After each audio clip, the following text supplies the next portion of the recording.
Ըստ տեղեկատվական աղբյուրների, Վրաստանում Թբիլիսիում ապրիլի 1-ից կբարձրանա էլեկտրաէներգիայի սակագները։ Այդ մասին հայտարարել է Վրաստանի էներգետիկայի և ջրամատակարարման կարգավորող հանձնաժողովը,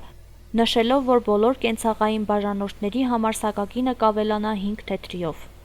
Վրաստանի այլ շրջաններում սակագների բարձրացումը կգործի հուլիսի 1-ից։ Նոր սակագները կկազմեն մինչև 101 կՎտ. սպառում ունեցող բաժանորդների համար 15-ից կբարձրանա մինչև 20 թեթրի,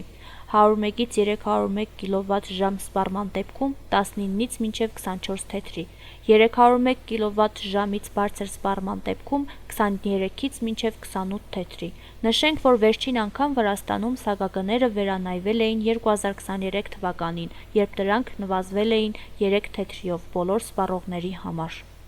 Էպի վնաս է, շատ մեծ վնաս է, ինչքանով։ Թոշակներն քշթազի ծախսեր փակինք։ Լույսի ջրի, ես շատ գիտեմ ուտելիքի, ինչով ապրիս։ Աշխատանք չկա։